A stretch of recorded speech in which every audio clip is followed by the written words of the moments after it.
So hello everyone, welcome back to channel. और आज हम करने वाले हैं जेंडर, रिलीजन एंड कास्ट का वन शॉट रिवीजन। तो सबसे पहले हम इस चैप्टर में स्टार्ट करेंगे जेंडर टॉपिक से, ठीक है। It is hierarchical social division. देखो, क्या है हमारी सोसाइटी में जो है जेंडर को डिवाइड कर रखा है। एक है मेल और एक है फीमेल, ठीक है।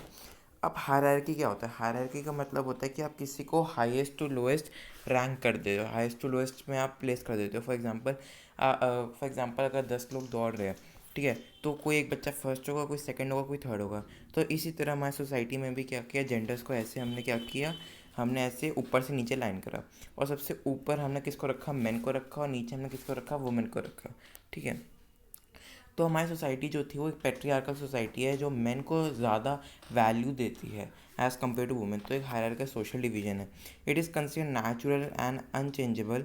यानी कि मतलब कि ऐसा हमारी सोसाइटी का मानना है कि भैया कि ये जो वुमेन है हमेशा ऊपर रहेगी, वुमेन जो हमेशा नीचे ही रहेगी, ठीक है। It is not biological but based on stereotype. बिल्कुल, मतलब कि ऐसा थोड़ा है कि मतलब कि ऐसा भगवान ने थोड़ा ना हमें भेजा है इसके लिए कि भैया मैन बड़े ही रहेंगे, वुमेन छोटी रहेगी, ऐसा थोड़ा है। ये तो हमने बस स्टीरियोटाइप्स बना लिया अपने मन में कि भैया ये जेंडर ऊपर है, ये जेंडर नीचे है, इस जेंडर को बाहर काम करने के लिए भेज सकते हैं, ये जेंडर जो है घर के अंदर काम करेगा। तो ऐसे थोड़ा होता है, ठीक है। तो ये सेक्सुअल डिवीजन ऑफ लेबर है। सेक्सुअल डिवीजन ऑफ लेबर क्या है? It is a system in which all the household work is either done by the women herself और organise by her through domestic servants. मतलब कि sexual division of labour एक ऐसा system है जिसमें क्या तो वुमेन अपना सारा काम घर का खुद कर रही है, अपने हाथों से सारा झाड़ू पोछा और खाना वाने का सभी खुद कर रही है, या फिर वो मेड या डोमेस्टिक सर्वेंट्स के थ्रू उन्हें ऑर्गेनाइज करा रही है, उन्हें सुपरवाइज करके सारा काम खुद करवा रही है। एक तरह से इन शॉर्ट कहूँ तो सेक्सुअल डिवीजन लेबर एक ऐसा सिस्टम है जिसमें वुमेन को बाहर काम करने को अलाउंस नहीं मिलती। उन्हें घर के अंदर ही काम करना है, चाहे वो खुद कर सकते हैं या फिर किसी और से घर का काम करवा सकते हैं, ठीक है। दूसरा, it implied minimal role in politics for women. हाँ, अगर हम हमारे देश की पॉलिटिक्स की बात करो, राज्यसभा में, लोकसभा में, लेजिस्लेटिव असेंबली में, आप देखो कि वुमेन के लिए रिजर्वेशन नहीं है। और वुमेन का जो पार्टिसिपेशन है पॉलिटिक्स में वो भी बहुत ज़्यादा कम है हमारी कंट्री में, ठीक है। तो इससे हमें प्रूफ मिलता है। तीसरा, organisation of movements for by women for equal rights. तो क्या है कि पहले के ज़माने में जो थी डेमोक्रेसी बहुत कम थी, थी भी तो सही, मतलब थी भी, लेकिन डेमोक्रेसी होने के बावजूद भी वुमेन के इक्वल राइट्स थे नहीं। तो वुमेन ने अपने रियलाइज़ करा वुमेन ने कि भैया हमें भी राइट्स चाहिए। तो उन्होंने बहुत सारे मूवमेंट्स लॉन्च करना स्टार्ट कर दिए जिसमें उन्होंने जो इक्वल राइट्स की डिमांड रखना शुरू कर दिया। फिर लास्ट में बिगनिंग ऑफ फेमिनिस्ट मूवमेंट। तो फेमिनिस्ट बेसिकली कोई मैन है वुमेन है, जो मैन और वुमेन दोनों के लिए इक्वल राइट्स और इक्वल अपॉर्चुनिटीज़ जो है चाहता है। सो अ मैन और women who wants equal rights and equal opportunities for both man and women is known as feminist. तो बहुत सारे फेमिनिस्ट मूवमेंट लॉन्च हुए जिसमें बात रखी गई कि मैन और वुमेन दोनों के लिए इक्वल राइट्स और इक्वल अपॉर्चुनिटीज़ होनी चाहिए, ठीक है, चाहे पर्सनली या वो फैमिली लाइफ में हो। वीडियो चल रही है ना? हाँ, चलो। इसके बाद आता है position of women in Indian society. लोल अच्छा, ये वाला क्वेश्चन जो है इंपॉर्टेंट है पेपर पर्सपेक्टिव से, ठीक है। तो हमारी सोसाइटी जो है वुमेन को बहुत सारे तरीक़ों से डिसएडवांटेज और डिस्क्रिमिनेट करती है। तो चलो, पहला है लो लिटरेसी रेट अमंग वुमेन। जो पेरेंट्स हैं उनका मानना है कि भैया जो वुमेन है अपना पैसा वुमेन पे क्यों खर्च करे, उन्हें क्यों पढ़ा लिखा है। इससे अच्छा वो पैसा जो है उनकी डाउरी में लगाए, मैरिज के समय उनके एजुकेशन में क्यों लगाए। तो ऐसा पेरेंट्स की पेट्रियार्कल पेरेंट्स की थिंकिंग है कि भैया हमें पैसे और रिसोर्सेज जो है वुमेन की मैरिज पे खर्च करने चाहिए, ना कि उसके एजुकेशन पे, ठीक है। इसी वजह से, इसी पेट्रियार्कल थिंकिंग की वजह से वुमेन की लिटरेसी रेट कम है, सिर्फ 54% है। और वहीं पे जो मेन हैं उनकी लिटरेसी रेट 76% है, ठीक है। Low proportion of women in highly paid jobs. तो मतलब कि जिन जॉब्स में पैसा मिलता है, बहुत ज़्यादा पैसा मिलता है, जिन जॉब्स में बहुत सारा पैसा मिलता है, उन जॉब्स में आप देखोगे वुमेन कम होगी और मेन ज़्यादा होंगे। इनफैक्ट अगर आप हमारे देश के, अगर पूरे वर्ल्ड के आप सीईओस उठाओगे ना हर एक कंपनी, तो उसमें भी आपको मेन जो है वो डोमिनेट करते हुए दिखेंगे। अगर आप रिच लोगों की लिस्ट निकालोगे दुनिया में, तब भी आपको वहाँ पे मेन डोमिनेट करते हुए निकलेंगे। तो आप देख सकते हो हाईली पेड जॉब्स में वुमेन बहुत ही कम है, ठीक है। और साथ साथ जो वुमेन है वो घर का काम करते हैं, उससे उन्हें कोई पैसा मिलता नहीं, इस वजह से उनके काम को भी ज़्यादा वैल्यू नहीं दी जाती सोसाइटी के द्वारा, क्योंकि वुमेन को तो घर का काम करके कोई पैसा मिल नहीं रहा। तो इसलिए सोसाइटी जो है वुमेन के काम को इतना रिकॉग्नाइज नहीं करती है। इसके अलावा मैं बात करूँ, थर्ड है unequal ways of women despite the implementation of equal remuneration act. अब क्या है कि फॉर एग्जांपल एक आदमी है और एक वुमेन है, वो दोनों सेम ही कंपनी में काम करते हैं, उन दोनों की सेम पोस्ट है, ये आदमी है और ये औरत है, और दोनों जो है सेम पोस्ट पे काम करते हैं, सेम प्रोफेशन और सेम पोस्ट है दोनों की। लेकिन क्या है, लेकिन गलत चीज़ ये है कि इस आदमी को ज़्यादा पैसा मिल रहा है और वुमेन को कम पैसा मिल रहा है। तो ये हमारे देश में बहुत सारे जॉब्स हैं जहाँ पे मैन और वुमेन जो इक्वल प्रोफेशन प्रैक्टिस करते हैं, फिर भी उनकी वेजेस इक्वल नहीं होती, मैन को ज़्यादा वेज मिलती है, वुमेन को कम मिलती है। एक एक्ट पास होता है, इसका नाम था equal remuneration act. Equal remuneration, remuneration मतलब होता है वेजेस, ठीक है। तो एक तरह से इक्वल वेज एक्ट कह सकते हैं, इक्वल रेम्यूनरेशन एक्ट। तो इस एक्ट के चलते मैन और वुमेन की जो वेजेस है सेम प्रोफेशन के लिए सेम रहेगी, लेकिन रियलिटी क्या है, ग्राउंड रियलिटी ये है कि सेम प्रोफेशन में भी मैन को ज़्यादा वेज मिलते हैं और वुमेन को कम वेजेस मिलते हैं, ठीक है। चौथा है decline in girl child ratio due to preference of for male child. अब क्या है कि हमारी सोसाइटी में जो पेरेंट्स है वो चाहते हैं कि उनका जो बेटा हो वो कि उनका जो ऑफस्प्रिंग हो वो हमेशा मेल हो, फीमेल नहीं चाहते। तो अगर उन्हें पता चल जाता है कि भैया जो होने वाला हमारा चाइल्ड है वो एक लड़की है, तो वो क्या करते हैं, वो फीमेल अबॉर्शन करते हैं। उनका मन रहता है कि भैया हम इसे अबॉर्ट कर दे, और फिर क्यों अबॉर्ट कर दे उस फीमेल चाइल्ड को, क्योंकि हमें जो है मेल चाइल्ड चाहिए, जो बिल्कुल गलत है। तो इसे हम फीमेल इन्फेंटिसाइड या फिर फीमेल फीटिसाइड कहते हैं, जिसमें जो पेरेंट्स हैं उन्हें पहले पता चल जाता है कि भैया होने वाला बच्चा जो है उनका लड़की है, और फिर वो उसके बॉर्न होने से पहले उसके जो है अबॉर्शन करवा देते हैं। तो हमारे देश में बैन हो गया है, मतलब कि हमारे देश में अभी बैन हो गया है कि आप बर्थ से पहले उस बच्चे का जेंडर नहीं जान सकते, क्योंकि सरकार को डर है कि अगर पेरेंट्स ने पता लगा लिया कि भैया कौन सा जेंडर आने वाला है, और कुछ पेरेंट्स ऐसे भी है जो अभी भी फीमेल चाइल्ड को प्रेफर नहीं करते, तो क्या कर देगी, उसे अबॉर्शन करवा देगी उसका। और इससे क्या होगा कि जो मेल पॉपुलेशन है वो बढ़ेगा, फीमेल पॉपुलेशन घटेगी। तो जो सेक्स रेशियो है ना, मेल फीमेल सेक्स रेशियो है ना, वो डिक्लाइन हो जाता है। तो अगर हमें मेल फीमेल सेक्स रेशियो को बढ़ाना है, मेंटेन करना है, तो उसके लिए फीमेल फीटिसाइड और फीमेल इन्फेंटिसाइड को हमें रोकना पड़ेगा, ठीक है। तो इसलिए parents find ways to abort the girl child before they are born. उसके अलावा बात करूँ, increasing harassment exploitation and violence against women.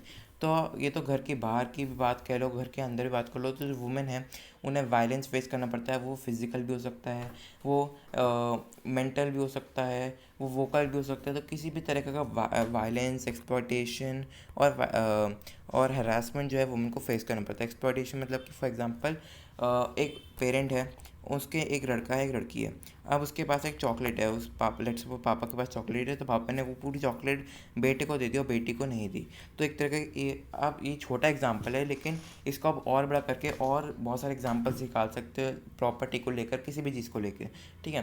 तो ये सब एक्सप्लॉयटेशन, हरासमेंट, वायलेंस, ये सब वुमेन को फेस करना पड़ता है।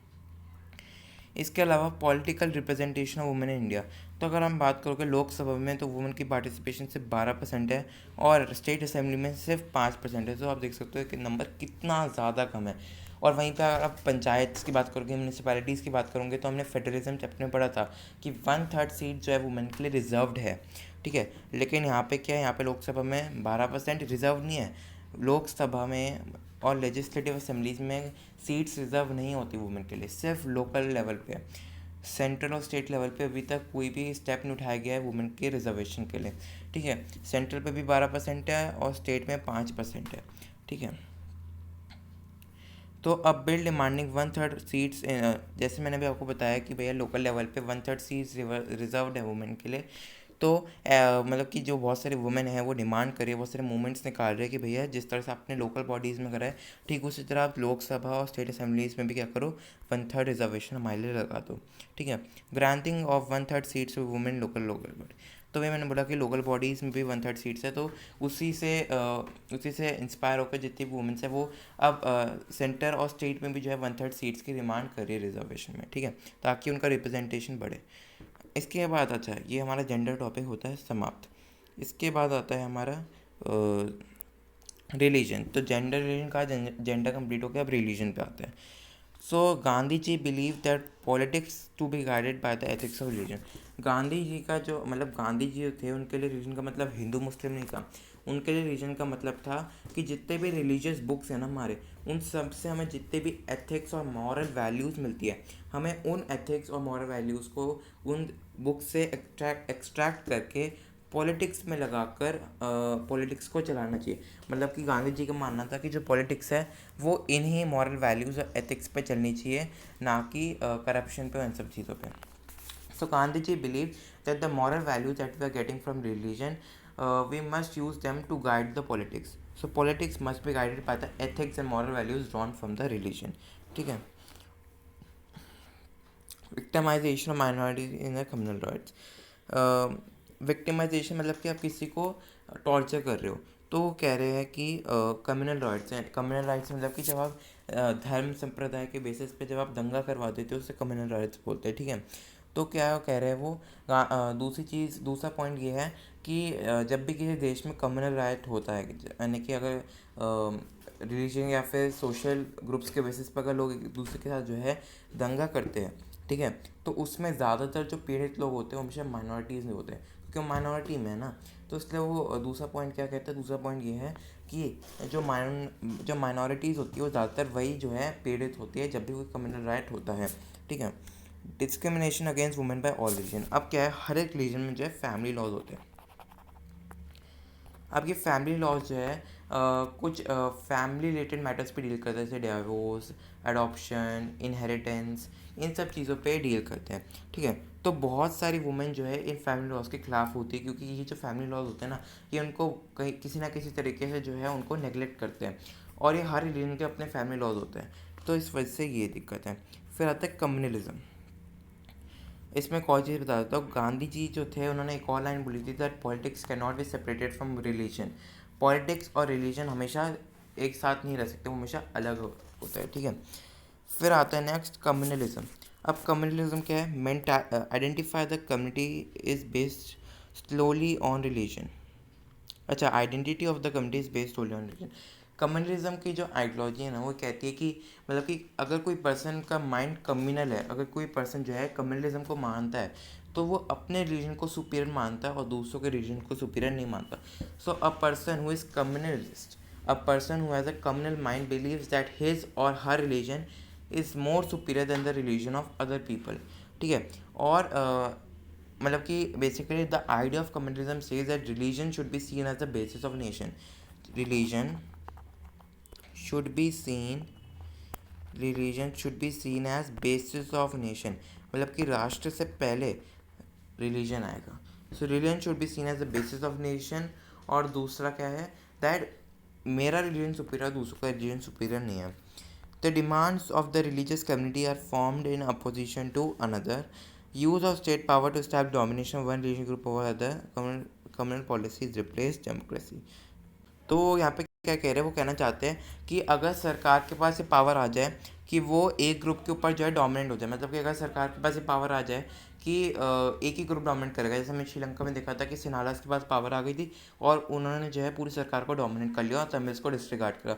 तो वो वही कह रहे हैं यहाँ पे भी, अगर मेजोरिटी के पास पावर आ गई और वो उसने जो है सरकार पे डोमिनेट कर लिया मेजोरिटी ने, तो माइनॉरिटी के इंटरेस्ट जो है वो डिस्ट्रिगार्ड हो गए, माइनॉरिटी जो है वो विक्टिम बन जाएगी, मतलब कि वो जो है उनको टॉर्चर करा जाएगा। ठीक है। और उससे क्या होगा, रिलीजियस गैप बच जाएगा और हर एक पर्सन का जो माइंड है वो कम्युनल माइंड हो जाएगा। हर एक पर्सन जो है कम्युनलिज्म को फॉलो करना शुरू करेगा, तो कि उसके मन में जो है दूसरे रिलीजन के प्रति नफरत पैदा हो जाएगी। और इससे क्या होगा, जो डेमोक्रेटिक पॉलिटिक्स है वो किससे रिप्लेस हो जाएगी, कम्युनल पॉलिटिक्स से। कम्युनल पॉलिटिक्स क्या है, तो communal politics is a basically is the idea in which the religion is seen as the principal basis of social community. मतलब कि जो हमारे देश का जो कम्युनिटी है, जितनी भी कम्युनिटीज हमारे देश में है, ठीक है, उसका जो प्रिंसिपल बेसिस है वो रिलीजन बन जाएगा, यानी कि मेरा रिलीजन सबसे सुपीरियर है, बाकी सोशल कम्युनिटीज़ बाहर में गई। ठीक है, ऐसा सब कुछ है। अब आता है forms of communalism in politics, ये भी इंपॉर्टेंट है। पहला है development of religious prejudices, stereotypes and belief in superiority of one's religion. तो मतलब कि ये आप अपने आसपास भी देखते हो कि एक रीजन के लोग जो दूसरे रीजन के लोग को कंडेम करते हैं। आप टीवी पे भी देखोगे तो आपको ऐसे बहुत सारे लीडर्स और बहुत सारे आम लोग मिल जाएंगे आपको। जब भी मीडिया लोगों के साथ इंटरेक्ट करती है तो आप देखोगे कि बहुत सारे लोग जो है दूसरे दूसरे रीजन को क्रिटिसाइज़ करते हैं। तो उनका माइंड में कह सकते हो कम्युनलिज्म को फॉलो करता है। क्यों करता है वो, क्योंकि उनका जो माइंड है वो किसी रिलीजन के प्रति क्या कर रहा है, हेट्रेड पैदा कर रहा है। So use of religious stereotypes, prejudices, and it's a kind of belief that my religion is more superior than the religion of other person. ये तो मैंने आपको पहले बता दिया था. बाकी प्रिजुडाइज मतलब कि हेट्रेड. जब आप किसी और रिलीजन के प्रति हेट्रेड, फॉर एग्जांपल अगर कोई मुस्लिम है और वो हिंदू के प्रति हेट्रेड पैदा कर रहा है, यानी कि फॉर एग्जांपल एक पर्सन है जो मुस्लिम है, उसे लगता है कि भैया हिंदू लोग जो है ऐसे वैसे. मैं अगेन किसी के भी सेंटिमेंट्स को हर्ट नहीं कर रहा हूँ, ठीक है. क्या हमारे देश का से रियलिटी बता रहा हूँ मैं आपको. हिंदूज मुस्लिम को पसंद नहीं करते, मुस्लिम हिंदू को पसंद नहीं करते. टीवी पे आप जितना भी देख लो सेकुलरिज्म दिखा देते हैं वो, लेकिन असलियत में आप देखोगे लाइफ में, आप देखोगे हर एक घर के अंदर जाकर देखोगे, मतलब जाना नहीं है, हर एक घर के अंदर अगर आप देखोगे तो जो हिंदू परिवार है वो मुस्लिम्स को क्रिटिसाइज़ कर रहे होगे, जो मुस्लिम परिवार है वो हिंदू को क्रिटिसाइज़ कर रहे होगे. बस दिखावे का सेकुलरिज्म है हमारे देश में, ठीक है. तो ये चीज़ है. तो रिलीजियस प्रेजुडाइसेस स्टीरियोटाइप्स, ठीक है, प्रेजुडाइसेस स्टीरियोटाइप्स, और साथ साथ क्या है कि आप देखोगे तीसरी चीज़ क्या है, सिक्योरिटी है. दूसरा point, efforts by the majority religious community to dominate politics and religious minority to form a separate nation. So the second form of communalism for majority it takes in the form of majoritarian dominance. यानी कि अगर जो majority community, अगर पूरी majority community के अंदर communalism आ गया तो वो सोचेगी कि भैया हम तो मेजॉरिटी में हैं, हम में पावर में आना चाहिए ना, माइनॉरिटी को क्यों हम ले रहे हैं. जैसे श्रीलंका में हुआ था, तो मैं कह सकता हूँ श्रीलंका में जो सिन्हालास थे वो क्या थे, कम्युनलिस्ट थे, क्योंकि उन्होंने सोचा कि भैया मेजॉरिटी में तो हमें गवर्नमेंट बनानी चाहिए, हमें गवर्नमेंट बनानी चाहिए, तमिल्स को नहीं बनानी चाहिए. तो मेजॉरिटी के लिए वो क्या बन जाएगी, मेजॉरिटेरियन डोमिनेंस बन जाएगी, यानी कि सिर्फ हमें ही जो है सरकार चलानी है और किसी को मारने नहीं देंगे. और माइनॉरिटी के लिए क्या बन जाएगी, वो एक सेपरेट पॉलिटिकल यूनिट की एक डिमांड बन जाएगी. जैसे सिन्हाला जो थे उन्होंने उनके अंदर वो सब कम्युनिस्ट बन गए थे ना, तो उन्होंने क्या किया, उन्होंने जो है गवर्नमेंट पकड़ लिया और पूरे गवर्नमेंट में डोमिनेट करना शुरू कर दिया और तमिल्स को डिसरिगार्ड करा. और फिर इससे तमिल्स बहुत गुस्सा हो गए. तमिल्स ने क्या की, सेपरेट पॉलिटिकल यूनिट की एलएम की डिमांड करी थी ना, एक सेपरेट इंडिपेंडेंट तमिल स्टेट की डिमांड करी थी. तो यही है बिल्कुल कि मेजॉरिटी के लिए वो बन जाएगी मेजॉरिटेरियन डोमिनेंस, और माइनॉरिटी के लिए बन जाएगी एक सेपरेट पॉलिटिकल यूनिट की डिज़ायर, ठीक है. Next, political mobilisation. मोबिलाइजेशन मतलब गैदरिंग, जब आप लोगों को इकट्ठा कर रहे हो on religious grounds by use of sacred symbols, emotional appeal, fear, और ठीक है, और रिलीजियस लीडर्स.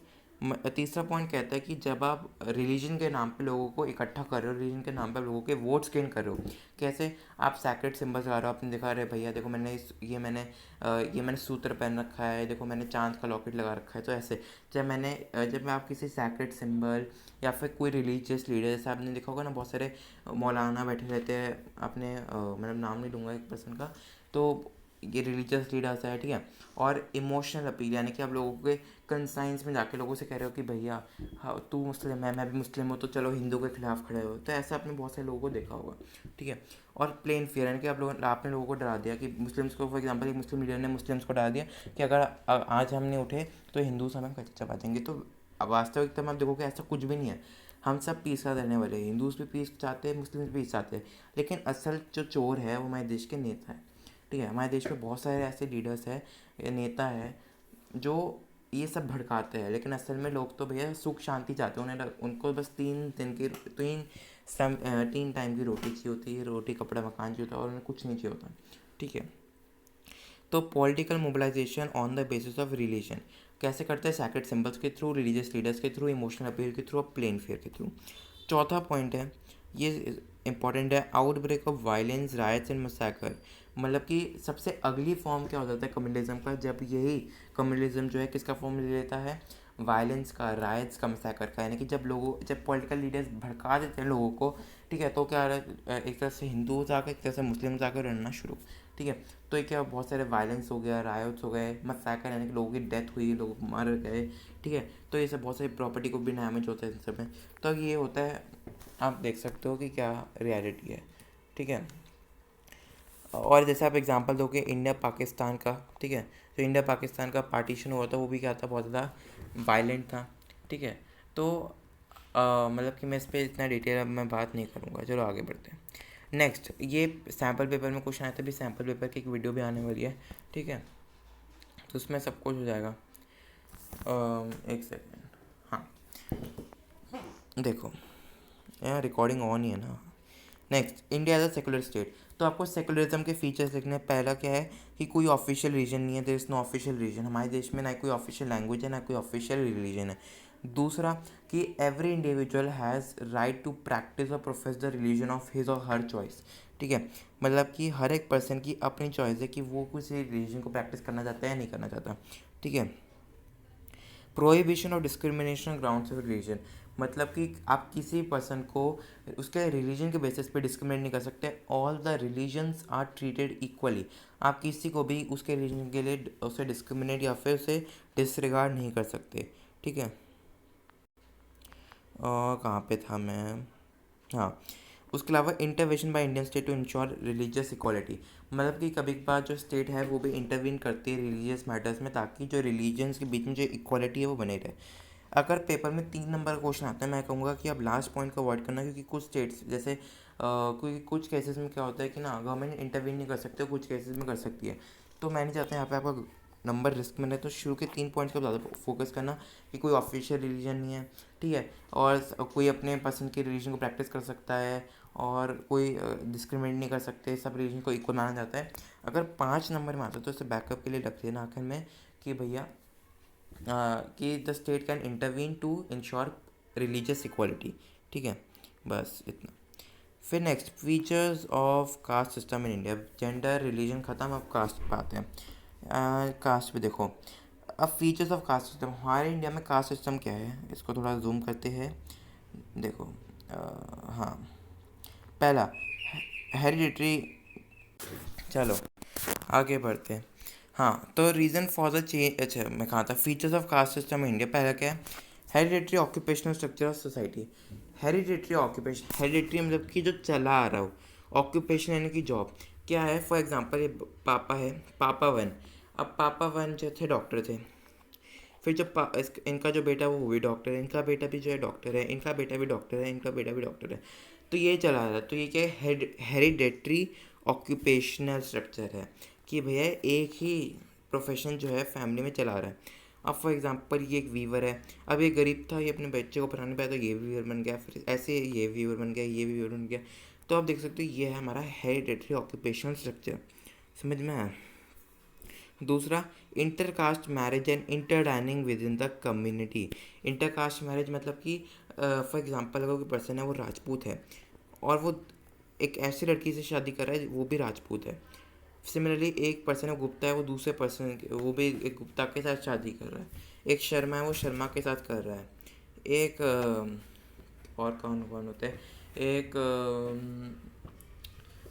मैं कह रहा हूँ एक यार ऐसे याद नहीं आ रहा मुझे। ठीक है, तो एक कुमार ने कुमार से कर लिया, तो समझ में आ गया ना आपको कि भैया इंटरकास्ट मैरिज होती है। और practice of discrimination against the outcast groups in the form of untouchability. हमारी सोसाइटी में आज तक अनटचेबिलिटी को प्रैक्टिस करा जाता है। अनटचेबिलिटी मतलब कि जैसे SC ST, अनटचेबिलिटी मतलब जिन्हें आप छू नहीं सकते, यानी कि आप उनको अलग मानते हो, अलग वर्ग मानते हो सोसाइटी का, उन्हें एक नहीं मानते हो। और हमारी सोसाइटी में स्पेशली रूरल एरियाज़ में आज भी आप देखोगे अनटचेबिलिटी को प्रैक्टिस करा जाता है। उनको जो SC ST तो OBC ने उन्हें डिस्क्रिमिनेट करा जाता है उनकी कास्ट के ऊपर। ठीक है, तो आज भी हमारी सोसाइटी में है, चाहे ये एबॉलिश हो गया हो लेकिन अभी भी ये है। Efforts by social reformers like Jyotiba Phule, Gandhi ji, फिर पेरियार रामास्वामी नायकर हो गए, BR अम्बेडकर हो गए। तो ज्योतिबा फूले, महात्मा गांधी, इन ऐसे जो लीडर्स थे उन्होंने बहुत कोशिश करी कास्ट सिस्टम को जो है एक कास्टलेस सोसाइटी बनाने का। उन्होंने बहुत ज़्यादा रिफॉर्म्स करे, बहुत ज़्यादा उन्होंने एफर्ट्स लगाए इन सोशल रिफॉर्मर्स ने कि भैया ये सोसाइटी से जो ईवल है कास्ट सिस्टम का वो रिमूव हो जाए। ठीक है, तो हेरिडेटरी ऑक्यूपेशन स्ट्रक्चर आपको समझ में आ गया कि एक ही खानदान में एक ही जॉब चला रहा है। दूसरा इंटरकास्ट मैरिज हो गया, तीसरा ये अनटचेबिलिटी, और चौथा ये। अब देखो reasons for change in caste structure of India. अब क्या है, धीरे धीरे हमारे देश में जो कास्ट स्ट्रक्चर है वो चेंज हो रहा है। पहला है अर्बनाइजेशन।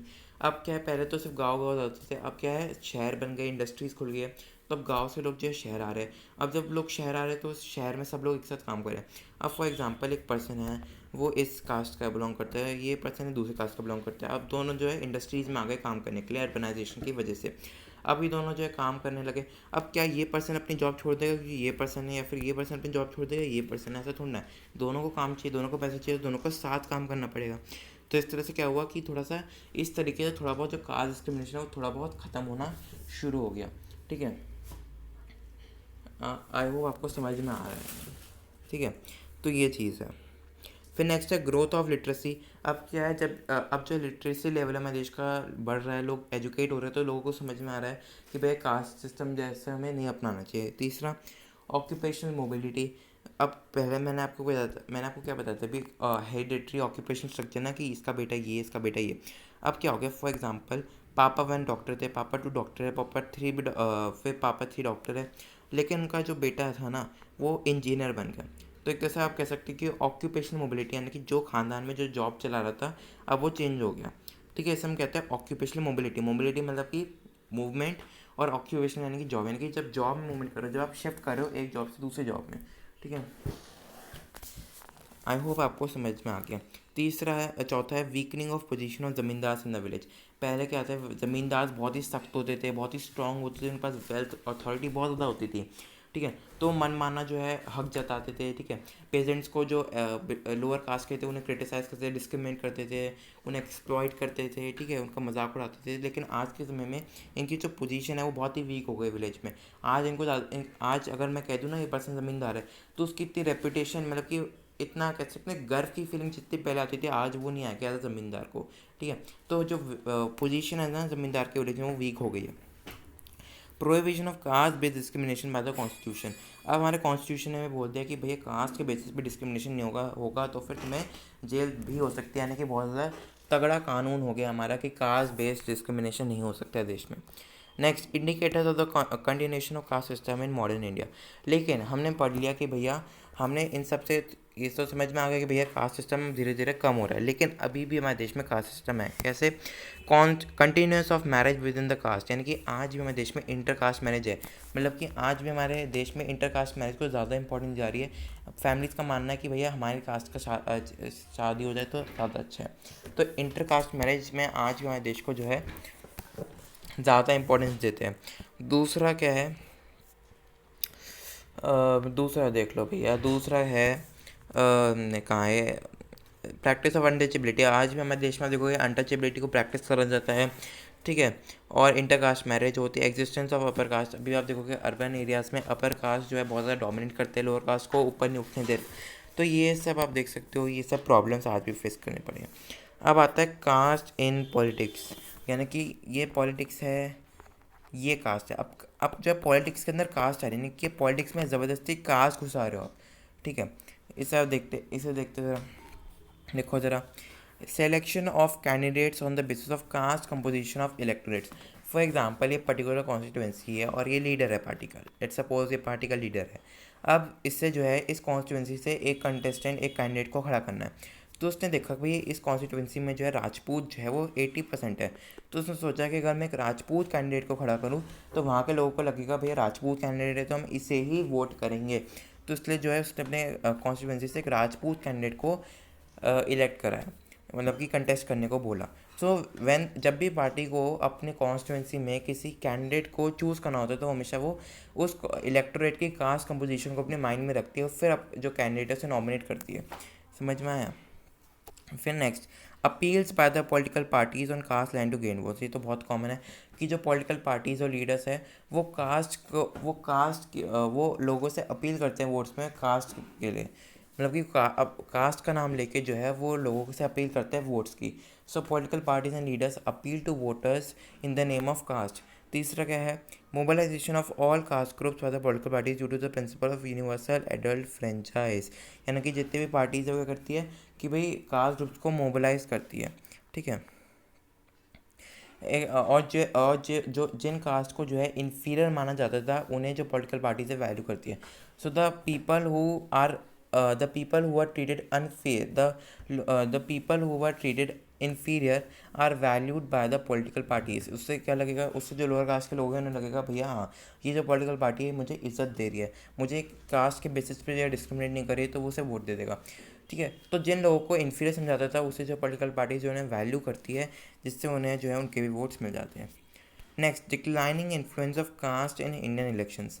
अब क्या आप सोच रहे होगे भाई पॉलिटिकल पार्टीज तो कास्ट का नाम लेके इलेक्शन जीत जाती है, पॉलिटिकल पार्टीज तो उन लोगों की मदद करके इलेक्शन जीत जाती है, पॉलिटिकल पार्टी तो भैया अपने कॉन्स्टिट्यूंसी में जो है उसी कास्ट का एक लीडर खड़ा करके जो है वहाँ से जीत जाती है।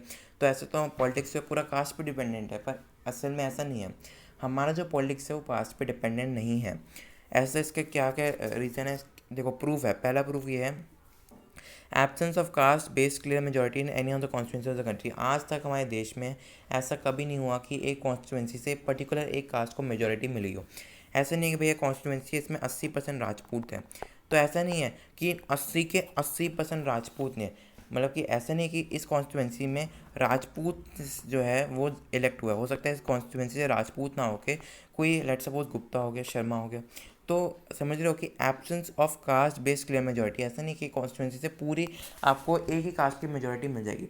सो there is no single no party has ever get a clear majority for a single caste or community in any parliamentary constituency. So no parliamentary constituency has a clear majority for any caste or a community. दूसरा क्या point है, दूसरा है absence of absolute victory of party that in election on the basis of caste. इसे हम कहते हैं vote bank. जब मैं कहता हूँ एक पार्टी का vote bank, let suppose party one है, और इस पार्टी वन का जो वोट बैंक है वो लेट सपोज क्या है, लेट सपोज पार्टी वन का जो वोट बैंक है वो ब्राह्मण्स है, ठीक है। तो ऐसा नहीं है कि इस पार्टी ने बोला कि जिससे ब्राह्मण है वो मुझे वोट दे दो, ठीक है, तो सारे ब्राह्मण वोट दे देंगे, 100 के 100% ब्राह्मण इसी को वोट दे देंगे, ऐसा थोड़ा ना है। हो सकता है कि 100% में से 40 या फिर 60% ने वोट करा, बाकी के लोगों ने वोट ना करा।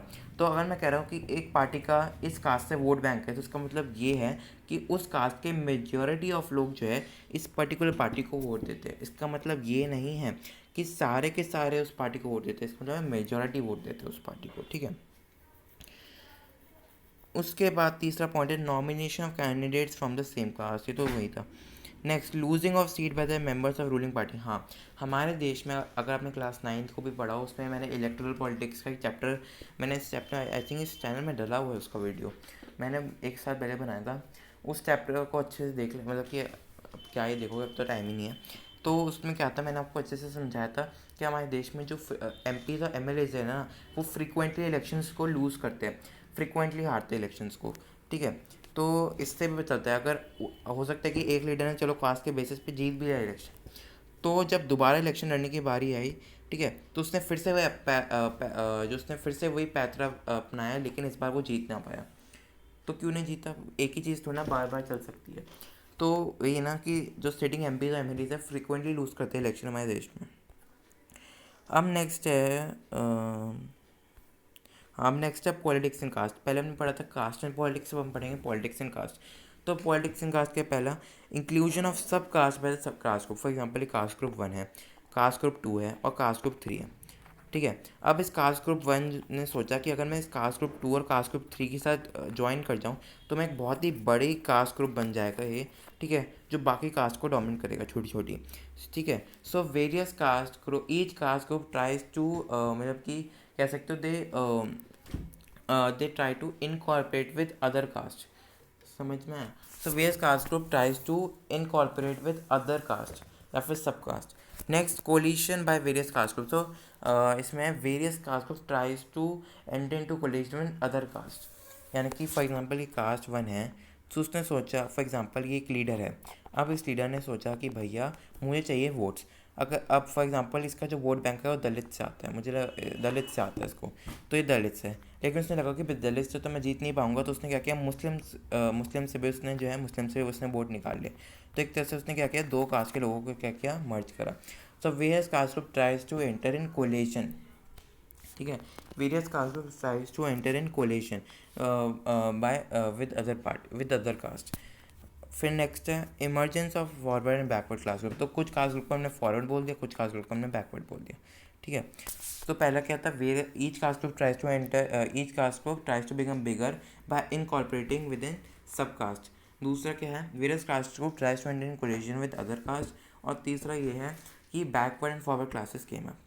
फिर नेक्स्ट आता है फैक्टर्स डिटरमाइनिंग इलेक्टोरल पॉलिटिक्स। तो इलेक्टोरल पॉलिटिक्स को कौन कौन से फैक्टर्स डिटरमाइन करते हैं, क्वेश्चन इंपॉर्टेंट है। पहला, stronger attachment to political parties other than caste loyalties. देखो, एज अ सिटीज़न मैं किसको इंपॉर्टेंस दूँ, मैं कास्ट को इंपॉर्टेंस दूँ अपनी या फिर पॉलिटिकल पार्टी को इंपॉर्टेंस दूँ। तो कहते हैं कि हमें जो है पॉलिटिकल पार्टीज़ को में ज़्यादा स्ट्रॉन्ग अटैचमेंट होनी चाहिए, ना कि कास्ट लॉयल्टीज़ से।